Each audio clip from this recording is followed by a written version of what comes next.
सरल पटेल साहब, आज जिक्र हुआ नेहरू का, 1937 की बात निकली। यह कहा गया कि कुछ लोगों को संतुष्ट करने के चक्कर में शब्दों को हटा दिया गया। अब बताइए कि इस विवाद की जड़ें कहां से निकली, कहां तक पहुंची कि आज ये हो हल्ला इस गीत पर हो रहा है, राष्ट्रगीत पर हो रहा है। पूर्णिमा जी, मैं बड़ी पेशेंटली आपकी और दूसरे पैनलिस्ट की बात सुन रहा था, पिछले 20 मिनट से सुन रहा था। तो मैं बस इतना चाहूंगा कि मुझे अनइंटरप्टेड टाइम दिया जाए, अपनी बात खत्म करने का मौका दिया जाए, और उसके बाद आपके जो भी फॉलोअप क्वेश्चंस होंगे उसको मैं तरीके से आंसर करूंगा। तो आज सबसे पहले जो प्रधानमंत्री ने जो बात कही है वो बड़ी विभाजनकारी और शर्मनाक बात कही है। ऐसी बात कही है जो पाकिस्तान से लड़ने वाले हर सैनिक और शहीदों का अपमान है। प्रधानमंत्री मोदी जी ने कहा कि 1937 में वंदे मातरम में जो चेंजेस हुए, उस चेंजेस ने भारत के विभाजन की नींव रखी। क्या प्रधानमंत्री मोदी जी को यह नहीं पता है कि भारत के विभाजन की नींव जिन्ना और मुस्लिम लीग ने रखी? क्या प्रधानमंत्री मोदी जी को यह नहीं पता है कि भारत के विभाजन की नींव 1905 में अंग्रेजों ने बंगाल को दो फाड़ करने की कोशिश में रखी? क्या प्रधानमंत्री मोदी जी को यह नहीं पता कि भारत के विभाजन की नींव पाकिस्तान नाम की मानसिकता ने रखी, जिससे आज भी हमारे वीर जवान हर रोज लड़ते हैं और शहीद होते हैं? आखिर पाकिस्तान को क्लीन चिट देने की प्रधानमंत्री मोदी को हर बार इतनी जल्दबाजी और उत्सुकता क्यों होती है? कभी वो बिन बुलाए पाकिस्तान चले जाते हैं, बिरयानी खाते हैं, गलबैया करते हुए नजर आते हैं। तो विभाजन की जो नींव जिन्ना, मुस्लिम लीग और अंग्रेजों ने रखी, ये प्रधानमंत्री मोदी जी ने आज उनको 1937 में क्या हुआ सरल उनके पटेल? उनके 1937 में क्या हुआ? पूर्णिमा जी, मैं आपकी बात का जवाब दूंगा। 1937 पर भी आऊंगा। 1937 पर भी 1937 की बात करते हैं। चलिए बताइए 1937 में क्या हुआ? मैं अपनी बात पूरी करके आऊंगा। 1937 में बताइए क्या हुआ? मुझे आप पूरा टाइम दीजिएगा। मैं आपको समय दे रही हूँ सवाल के साथ। प्रधानमंत्री मोदी जी ने A very particular question with a very particular answer. What happened in 1937, सरल पटेल जी? तो प्रधानमंत्री What happened in 1937? कर दिया है। What happened in 1937? एक सच्चे स्वयं सेवक है। What happened in 1937? मानसिकता थी कि अंग्रेजों के तलवे चाटने और अंग्रेजों को डिफेंड करना। अब 1937 पर आते हैं। 1937 में जो संशोधन हुए वो राष्ट्रपिता महात्मा गांधी, राष्ट्र कवि रविंद्रनाथ टैगोर और सबकी सहमति से हुए। तो क्या प्रधानमंत्री मोदी और क्या शिवम त्यागी, आप ये कह रहे हैं कि राष्ट्र कवि रविंद्रनाथ टैगोर विभाजनकारी थे? क्या आप राष्ट्रपिता महात्मा गांधी विभाजनकारी थे? उन्होंने उस वक्त जो डिसीजन लिया एक सॉन्ग को यूनिवर्सल बनाने का, वो उन्होंने उस वक्त की परिस्थितियों में जो सही डिसीजन होगा वो लिया, और उनकी मैं जो पॉलिटिकल सेंस है उनको सलाम करता हूं। जवाब देंगे। क्या आप राष्ट्र कवि रविंद्रनाथ टैगोर को विभाजनकारी कह रहे हैं? बहुत पर्टिकुलर पॉइंट्स हैं सरल पटेल जी के। महात्मा गांधी को ठीक है, इसका जवाब लेती हूँ मैं, इसका जवाब लेती हूँ। शिवम जल्दी से। मैं एक चीज कहना चाहता हूं कि इन लोगों ने 1937 में भी एक पर्टिकुलर समुदाय से, टोपी वालों से डरकर इसके 3 स्टैंजा हटाए। आज 2025 में भी इनके खानदान का वारिस जब अररिया में, बांका में और भागलपुर में रैली करता है, तो जब राष्ट्रगीत की 150वीं वर्षगांठ है तो राहुल गांधी के मुंह से एक शब्द शिवम त्यागी, जब वंदे मातरम गाया जा रहा था उस नहीं गा पाए। क्या वो आज भी डरे हुए हैं कि उनको मुस्लिम वोट नहीं मिलेंगे? मैं आपके बीच में नहीं बोला था, मैं आपके बीच में नहीं बोला। क्या इसलिए राष्ट्रगीत नहीं गा रहे कि मुस्लिम वोट नहीं मिलेंगे? क्या इसलिए राष्ट्रगीत? अभी प्लीज बीच में नहीं, पूर्णिमा जी, मैं उनके बीच में नहीं बोला। क्या लाभ है इस बात से? मैं उनके जवाब ले लीजिए। पटेल साहब जवाब लीजिएगा। पटेल साहब आपने सवाल रखे, सवाल का जवाब लीजिए। बीच में नहीं बोला, कोई लाभ नहीं। पटेल जी जवाब ले लीजिए। मैं बोलना सरल पटेल जी, इनके बीच में मैं नहीं बोला। सरल पटेल जवाब लीजिए।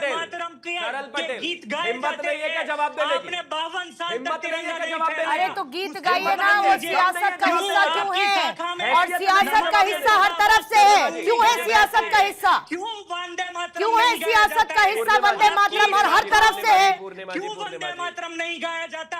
इसका हिसाब दीजिए, हिसाब दीजिए। मेरा कि सीधा जवाब, पावन मेरा अरे सीधा हिसाब सवाल है। जवाब पूर्णिमा जी, मिलेंगे ना भाई। पूर्णिमा जी, आप अगर उनको रोक सकते हैं प्लीज रोक दीजिए, वरना मैं उनके बीच में बोल सकता हूँ। Thank you. मुझे जवाब देने दीजिए, वो अपने समय में बोले, मैं अपने समय में बोल लूंगा। शिवम रुकिएगा, इनको 30 सेकंड्स में फिनिश करने दीजिए। ठीक है शिवम, 30 सेकंड्स में बार बार फिनिश कर डिफ्लेक्ट कर रहे हैं, वो बार बार डिफ्लेक्ट कर रहे हैं। रिपीट कर रहे हैं आप सरल पटेल तो जी, आप रिपीट कर रहे हैं करने अपनी बात, दीजिए। हो गया। क्योंकि आप रिपीट बार कर रहे बार हैं, झूठ रिपीट कर रहे हैं। रिपीट कर रहे हैं, मैं बोल दूं? सच को अभी जवाब बोलता ले रहूंगा। लीजिए, मैं अभी रिपीट बोलूं? कर रहे हैं आप अपनी बातों को, जवाब ले लीजिए, जवाब लीजिए प्लीज, बोलिएगा Shivam. let's keep it real and to the point.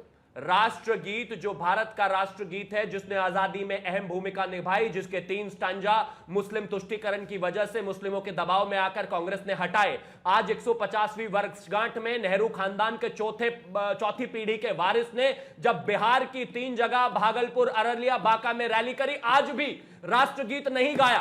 क्या आज भी मुस्लिमों से, टोपी वालों से इतने डरते हो, इतने दबाव में हो, इतने भागते हो उससे कि राष्ट्रगीत गाया नहीं गया आपसे स्टेज पे?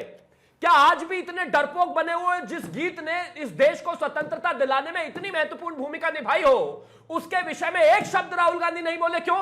मुस्लिमों को वोट नहीं मिलेगा बिहार में इसलिए। अखिलेश यादव ने एक बार ट्वीट पे कुछ नहीं लिखा इसलिए। क्यों नहीं लिखा? अरे राष्ट्रगीत है भाई, ये सबका है, और आप तो सबके वोट पाते हो ना, हिंदुओं को भी पाते हो, मुस्लिमों को भी पाते हो, सिखों को भी पाते हो, सबके पाते हो, तो क्यों नहीं गा सकते भाई? एक बार बताइए, अश्विनी जी, मैं मुझे आपको सिर्फ लाना इतना चाहती बता दीजिए, राष्ट्र अश्विनी जी, मैं एक बार आपको लाना चाहती हूँ, पहले फिर काउंटर दूंगी, सरल पटेल जी दूंगी आपसे जवाब, अजहरी साहब आपसे भी जवाब लूंगी। अश्विनी जी पहले आपके पास, फिर राकेश शुक्ला जी मैं आपके पास आती हूँ।